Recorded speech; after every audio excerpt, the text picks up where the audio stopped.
Dictation start होगा 5 second बाद।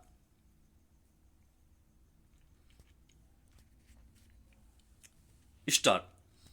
करीब 3 महीने पहले बांग्लादेश में जब एक अप्रत्याशित घटनाक्रम के बीच तख्तापलट के बाद नई अंतरिम सरकार ने काम करना शुरू किया था, तब उम्मीद की गई थी कि वह अब सबके हित को मकसद बनाकर नई राह पर चलेगी। मगर अब वहां से जैसी खबरें आ रही हैं वे यही बताती हैं कि बांग्लादेश शायद फिर से एक नई समस्या के दौर में दाखिल हो रहा है। यह विडंबना ही है कि नई अंतरिम सरकार ने सबको साथ लेकर चलने का भरोसा दिया था, लेकिन अब वहां के अल्पसंख्यक समुदायों के सामने बेहद जटिल स्थिति खड़ी हो रही है और उनके साथ होने वाले बर्ताव से ऐसा लगता है कि उन्हें देश में दोयम दर्जे का नागरिक माना जाएगा। अंदाजा इससे लगाया जा सकता है कि वहां सामुदायिक टकराव की स्थिति बन रही है और सरकार उसका कोई समाधान निकालने के बजाय अल्पसंख्यकों के खिलाफ नाहक आक्रोश को रोक नहीं पा रही है। गौरतलब है कि कुछ समय से लगातार ऐसी आवाजें उठ रही हैं कि बांग्लादेश की नई अंतरिम सरकार के जिम्मेदारी संभालने के बाद स्थानीय हिंदू समुदाय के साथ कई स्तर पर भेदभाव किए जा रहे हैं और सरकार उन्हें रोकने के बजाय अपनी आंखें मूंदे हुए हैं। जबकि बांग्लादेश में बगावत के बाद नए दौर की शुरुआत के साथ लोगों ने वहां भेदभाव और समावेशी राह की नई हवा बहने की उम्मीद की थी। फिलहाल स्थिति यह है कि वहां की पुलिस ने इस्कान समूह से जुड़े चिन्मय कृष्ण दास को गिरफ्तार कर लिया।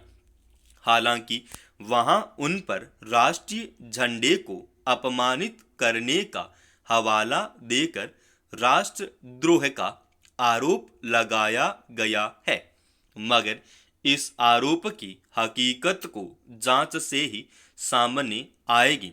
इसके बाद बांग्लादेश की नई सरकार के इस रुख पर सवाल उठने लगे हैं कि पिछली सरकार को तानाशाही बताकर सत्ता में आने के बाद क्या अब उसका रवैया धार्मिक अल्पसंख्यकों के प्रति पनप रहे विद्वेष को तुष्ट करने वाला होगा।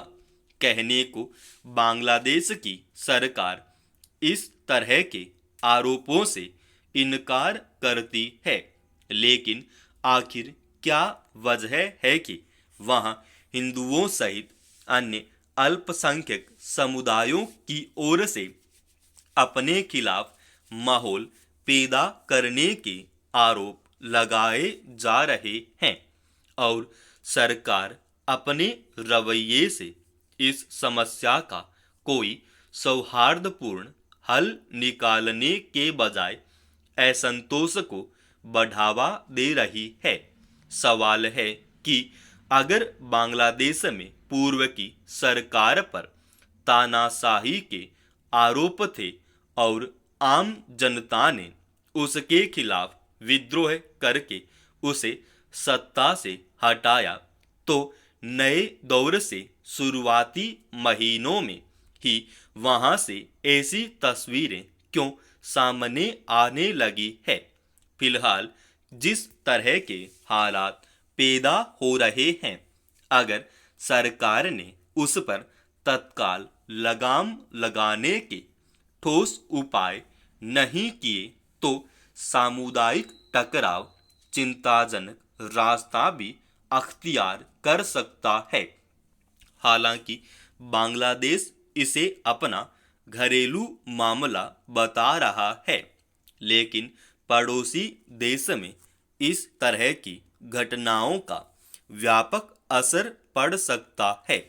यही वजह है कि भारत ने इस मसले पर चिंता जताई है।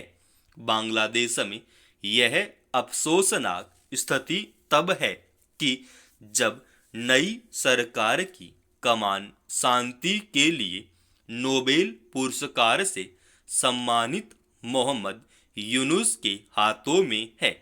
उनके इसी परिचय की वजह से उनसे उम्मीद की जा रही है कि वे वहां कानून व्यवस्था का राज लाने के साथ साथ सभी समुदायों के बीच सद्भाव कायम करेंगे, ताकि बांग्लादेश अपने नए सफर में मानवाधिकारों और शांति की राह पर आगे बढ़ने का संदेश दे। राजधानी दिल्ली के प्रशांत विहार इलाके में विस्फोट की घटना ने एक बार फिर यहाँ की सुरक्षा व्यवस्था पर सवालिया निशान लगाया है। पिछले 2 महीने में यह दूसरा विस्फोट है जिससे कोई बड़ा नुकसान तो नहीं हुआ, मगर इससे यह पता चलता है कि किसी आपराधिक समूह के लिए ऐसा करके बचे रहना कितना आसान है। सवाल है कि निगरानी से लेकर पुख्ता कानून व्यवस्था के दावे के बावजूद यहाँ नागरिकों के बीच बढ़ती असुरक्षा की स्थिति क्यों बन रही है? क्या यह पुलिस महकमे की एक बड़ी नाकामी का सबूत नहीं है? एक सप्ताह पहले ही गृह मंत्री ने राजधानी की कानून व्यवस्था की समीक्षा के लिए बैठक बुलाई थी, जिसमें उन्होंने हर नागरिक को सुरक्षा महसूस कराने के महत्व को रेखांकित किया था और अधिकारियों से 2 टूक कहा था कि सुरक्षा के प्रति जनता में विश्वास कायम करना पुलिस का दायित्व है। कोई भी चूक बर्दाश्त न करने की उनकी स्पष्ट चेतावनी के बावजूद अपराधी खुलेआम वारदात कर रहे हैं, तो इसके लिए कौन जिम्मेदार है? इस पर सवाल स्वाभाविक इसलिए है क्योंकि दिल्ली की कानून व्यवस्था की लगाम एक तरह से केंद्र सरकार के हाथों में होती है। गौरतलब है कि दिल्ली के जिस प्रशांत विहार इलाके में गुरुवार को धमाका हुआ, उसी क्षेत्र में पिछले महीने एक स्कूल के बाहर विस्फोट हुआ था। यह साफ है कि अपराधियों के भीतर पुलिस का खौफ नहीं है।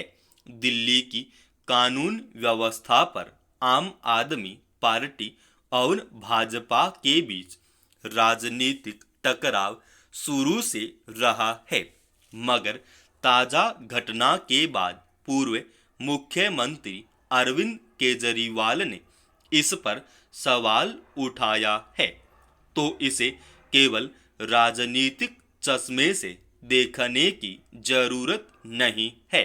यह सच्चाई है कि दिल्ली में लोगों के भीतर असुरक्षा की भावना बढ़ रही है। मामूली बातों पर हत्या जैसी घटनाओं से लेकर अन्य जघन्य अपराधों की घटनाओं में एक तरह की निरंतरता बनी हुई है और अपराधी तत्वों में पुलिस का कोई खौफ नहीं दिखता। जाहिर है कि कानून व्यवस्था लागू करने वाली एजेंसियां सुस्त हैं। देश की राजधानी होने के नाते यहाँ की सुरक्षा व्यवस्था एक संवेदनशील विषय है, लेकिन आम आपराधिक घटनाओं से लेकर विस्फोट तक की घटनाएं अगर इस तरह बदस्तूर नहीं तो दिल्ली की कैसी छवि बनेगी। समाप्त। दोस्तों, रोजाना ऐसे ही एडवांस डिक्टेशन के लिए इस चैनल को आप अभी सब्सक्राइब कीजिए।